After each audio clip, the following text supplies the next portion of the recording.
Et si le batching était la vraie solution pour te faire gagner du temps dans ta création de contenu et plus particulièrement sur Instagram?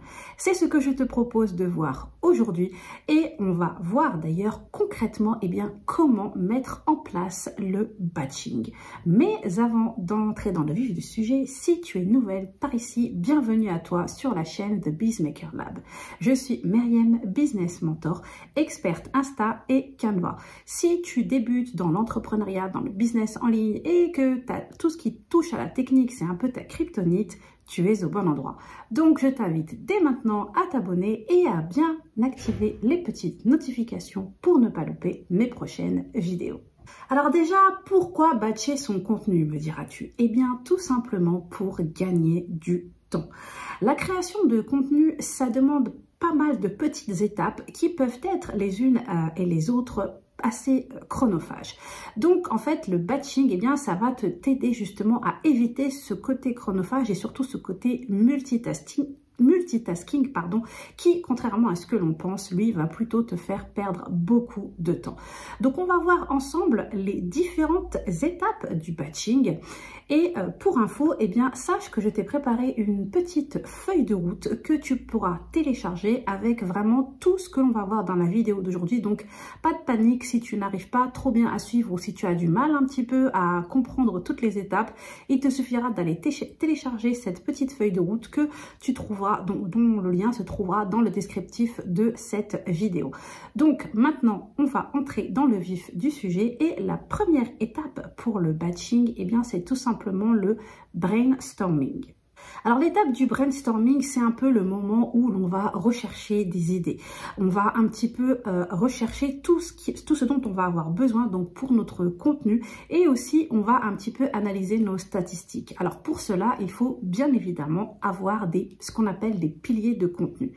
Et pour trouver tes piliers de contenu, rien de compliqué, il faut tout simplement te demander quelles sont les problématiques de ton client idéal, quelles sont ses questions fréquentes, quelles sont ses plus grandes galères, qu'est-ce qui l'empêche d'avancer, quelles sont les erreurs qu'il commet, comment il pourrait les éviter et tout ceci en fonction de comment toi, tu peux l'aider. Toi, qu'est-ce que tu peux lui apporter par rapport à ça? Quelles solutions tu peux lui offrir?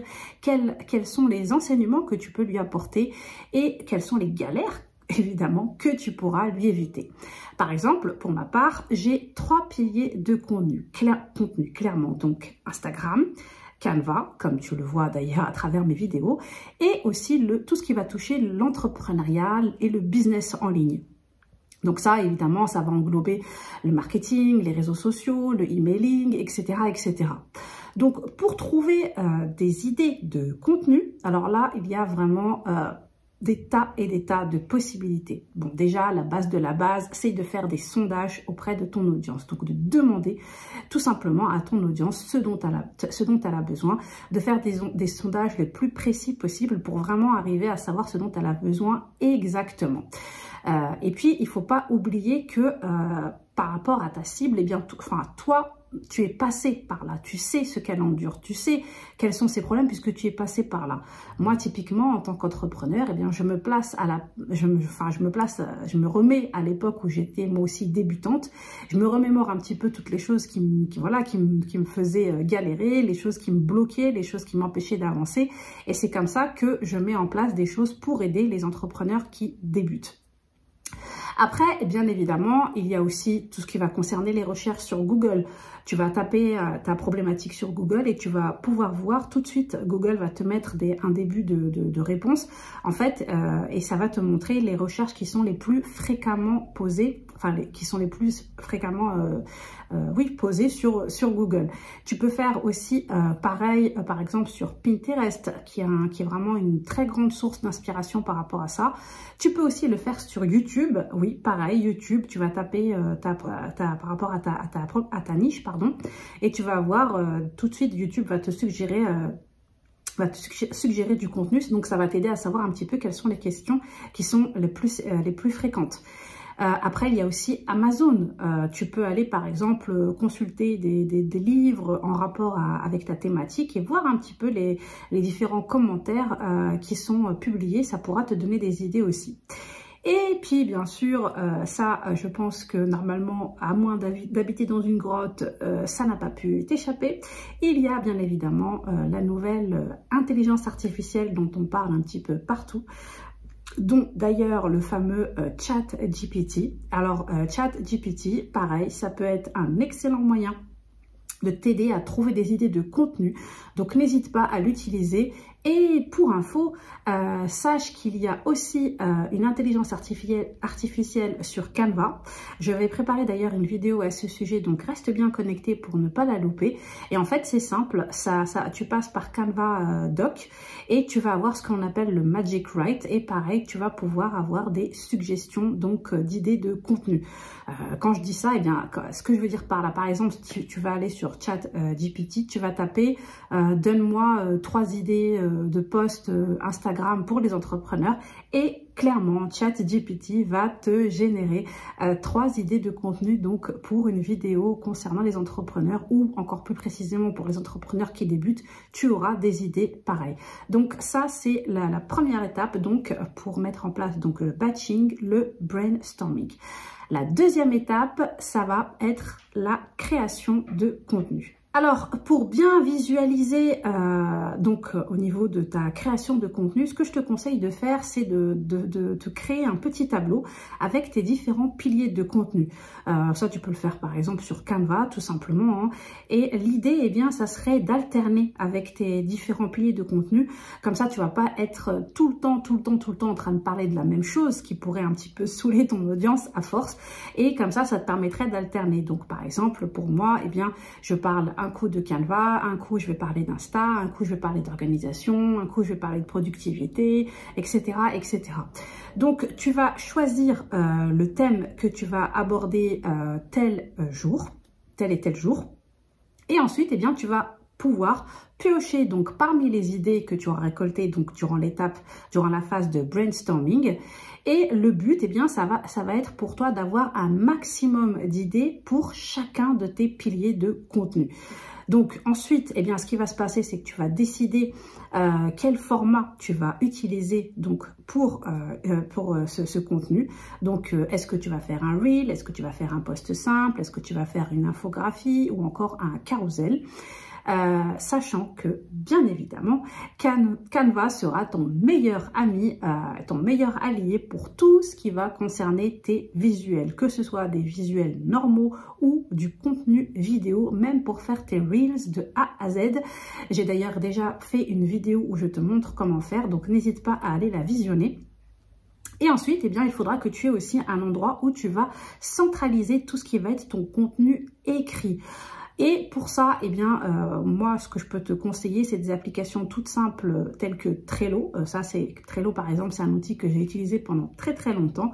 Ou encore Notion. Pour ma part, je suis passée sur Notion il y a presque 1 an maintenant. Donc voilà, ça va te permettre donc de centraliser tout ce qui va être ton contenu écrit. Qu'est-ce qu'on entend par contenu écrit? Eh bien, ça va être tes légendes de posts.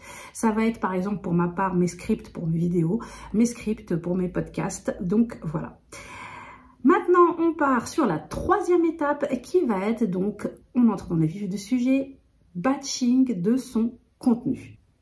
Alors pour ce qui est du batching, justement, il ne faut pas faire ça non plus n'importe quoi. Et c'est vrai que, n'importe comment, pardon. Et c'est vrai que moi, à une époque, j'avoue que malgré tout, malgré cette organisation, malgré ce batching, je m'en mêlais quand même un petit peu les pinceaux parce que je trouvais quand même le moyen, entre guillemets, de perdre encore pas mal de temps.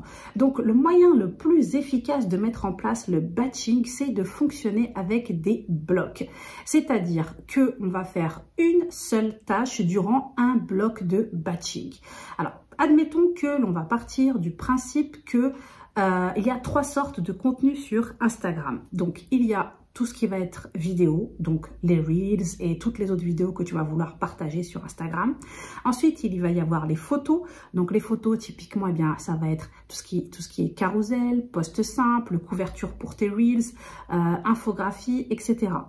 Et enfin, 3e type de contenu, donc, eh bien, le contenu écrit, les légendes de tes posts.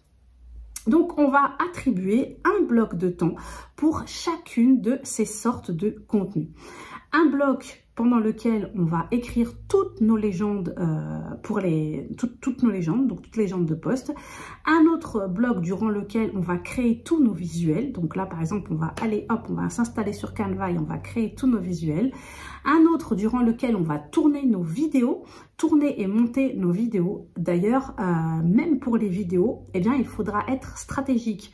Moi, par exemple, eh bien, je vais filmer plusieurs vidéos où je suis en face caméra. Donc, comme tu le sais, il y a certaines vidéos où je fais du face caméra et d'autres où j'ai certaines où j'ai des tutos. Donc, je filme mon écran. Eh bien, je vais filmer d'un bloc toutes les vidéos où je vais être face caméra et ensuite, je vais filmer d'un bloc toutes mes vidéos où je vais être en mode tuto derrière mon écran. Comme ça va me faire gagner encore plus de temps. Et donc voilà, donc ça c'est vraiment hyper important de fonctionner par bloc pour vraiment optimiser encore plus son temps. Et enfin, eh bien, la quatrième étape, eh bien, ça va être l'étape de la programmation du contenu. Et pour cette étape, eh bien, je ne saurais que trop te conseiller d'avoir un outil qui va t'aider donc à mettre en place ton calendrier éditorial. Ça, c'est vraiment super important pour savoir, eh bien, justement pour avoir un visuel par rapport à ce que tu as déjà programmé, ce qui est en cours, ce qui est encore à faire. Et aussi, eh bien, ça va t'aider aussi à détailler tes process. Par exemple, moi, admettons, j'ai tout un process quand je prépare mes vidéos sur YouTube. Et il pourrait arriver qu'un jour, eh bien, je commence à filmer une première partie d'une vidéo et que je n'ai pas le temps de faire le reste. Donc, je vais m'arrêter en cours de route. Eh bien, le fait d'avoir donc dans un calendrier éditorial, donc en passant par un outil dédié et de voir exactement, de pouvoir noter exactement où je me suis arrêtée, ce que j'ai fait, ce que je n'ai pas encore fait, eh bien, ça va m'aider quand je vais vouloir poursuivre. Je vais pas perdre de temps à me demander au fait, mince, est-ce que j'avais déjà fait cette étape-là de vidéo ou pas? Est-ce que je vais directement savoir où j'en étais? Est-ce que ma vidéo est prête ou est-ce que j'en étais à l'étape du montage? Donc, il faut que je passe par le montage, etc., etc. Et donc, comme je te le disais avant, l'outil que j'ai utilisé pendant pas mal d'années en tant qu'entrepreneur, c'était Trello. Mais depuis quelques temps, je me suis mise sur Notion et clairement, Notion, c'est un cerveau bis pour nous les entrepreneurs. Donc, si tu ne connais pas encore, je t'invite à aller jeter un œil. Si tu as déjà un outil que tu utilises et dont tu es satisfaite, alors garde-le. Tu n'as pas besoin d'aller sur Notion pour dire que tu es sur Notion comme un peu tout le monde en ce moment. Franchement, garde-le. Le plus important, c'est vraiment que tu aies un outil avec lequel tu es à l'aise et qui te permette vraiment d'être performante par rapport à ton calendrier éditorial et ta production de contenu. Ensuite, pour ce qui est de la programmation, alors, si tu as la version pro de Canva, sache-le, tu as la possibilité de programmer tes contenus donc sur Canva. Alors ça te fera gagner, eh bien, j'ai envie de dire encore plus de temps parce que forcément, tu vas passer par l'étape où tu vas créer ton visuel. Ensuite, tu n'auras plus qu'à mettre ta légende de poste, programmer et hop, c'est fini. Mais bien évidemment, si tu n'as pas la version pro, ce n'est pas possible. Donc, sache que tu peux aussi passer par le Meta Business. Donc, bon, pour ça, il faut que tu aies un compte Facebook. Mais en tout cas, c'est gratuit, donc c'est vraiment très pratique, sachant que tu peux tout programmer, donc que ce soit tes Reels, que ce soit tes Stories, etc., etc. Et sinon, eh bien, je pense que normalement, tu devrais être au courant. Sinon, eh bien, peut-être que c'est quelque chose que je vais t'annoncer, mais tu peux depuis quelques temps programmer directement via Instagram. Et ça, c'est vraiment le top. Et surtout qu'ils nous ont vraiment régalé parce que on peut aussi maintenant programmer les Reels. Donc ça va être pareil, ça va être vraiment encore plus simple pour toi. Tu vas directement aller sur Insta. Alors par contre, on ne peut le faire que sur la version mobile pour l'instant. Même si maintenant sur la version desktop, la version ordinateur, on peut faire beaucoup plus de choses. Pour ce qui est de la programmation, c'est disponible uniquement sur la version mobile. Mais franchement, c'est déjà, on va pas chipoter, hein, c'est déjà bien qu'on ait cette possibilité. Et surtout pour les Reels, parce que c'est vrai que ça faisait perdre beaucoup de temps. Donc maintenant, eh bien, sache-le, tu peux passer par Instagram pour poster directement ton contenu.